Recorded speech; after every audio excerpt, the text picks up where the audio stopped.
So for a holiday party I'm having tomorrow, I'm actually going to veganize a recipe that I had entered in a national chicken cooking contest several years ago. And it was a Thai chicken soup with spicy coconut cream. It also had shrimp in it and things like that. So I'm going to veganize it this morning for a big holiday party I'm having tomorrow. And I made a big mistake yesterday while I was cleaning out my freezer. I came across 2 bags of leaves. This is one of them. The other bag I threw away because, I don't know, they didn't look as nice as these, and I thought, oh, I've got 2 bags. I don't need 2 bags of kaffir lime leaves.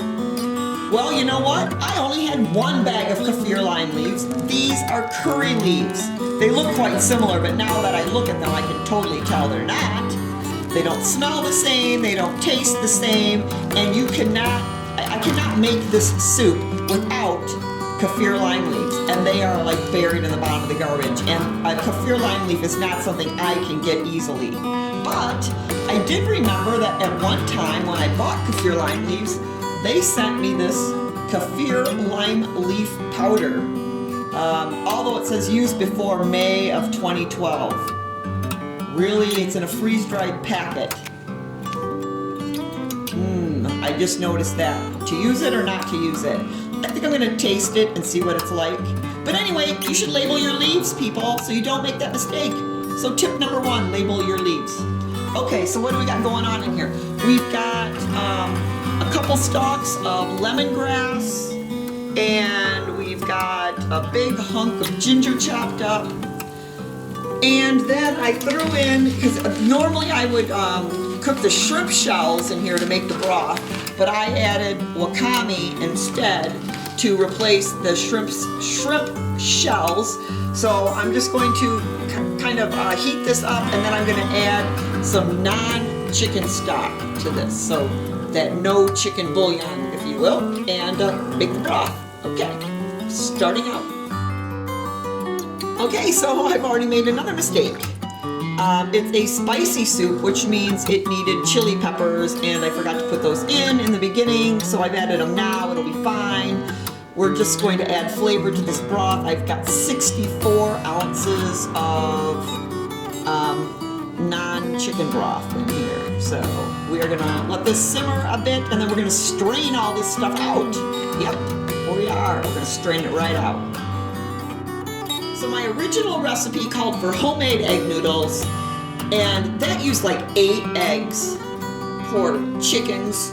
So anyway, I gotta replace the egg noodles with something, and I thought I'd go with these Japanese style noodles. And I've not used them before, and I was gonna just throw them in the broth, but I think you're supposed to boil these first and then add them to your soup. So I'm gonna go ahead and boil them separate and then add them to my soup broth.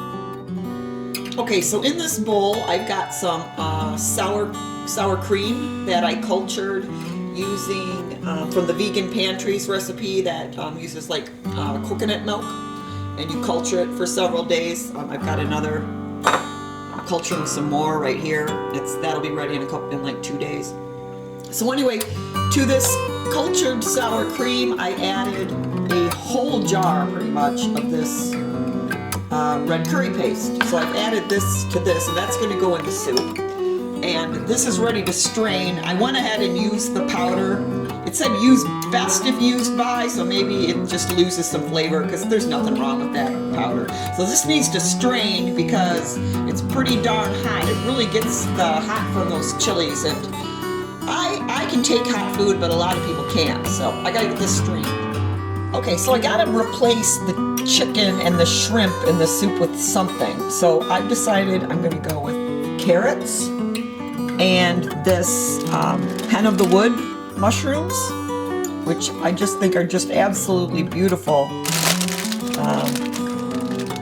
They look like this. I actually had to go to Chicago to a Japanese grocery store, Mitsuwa, I think it's called. And they carry these. I can't get these locally, but you can use any kind of mushroom, right? But these are excellent, and they're so beautiful. So I'm gonna chop these up and like cook them separate and add them to the soup. Oh, and by the way, I'm a little freaked out about these noodles because they cooked in like 1 minute. And now I'm afraid if I put them in the soup now, and I'm not serving this soup until tomorrow, that they are going to turn to mush. So I got a little experiment going on here. I've left some of them in some simmering broth, and I'm going to see how long they hold up for, if they turn into a puddle of muck. So anyway, doing a little noodle experiment. So I wanted to add some red to this soup, and I had bought these beautiful red cherry peppers because I thought they were just so pretty, but they're too hot. My husband says too hot for the family. So I think I'm going to save these for some chili or something, but I just thought these peppers were just beautiful. Oh, I went with red bell pepper instead. In about, I don't know, 7 minutes. They're not mush yet, but they're getting really soft. Hen of the woods, hen of the woods. All right. So here we go. We got the carrots, and we got the mushrooms, and we got the bell pepper. I did add a can of coconut milk to this. Yeah.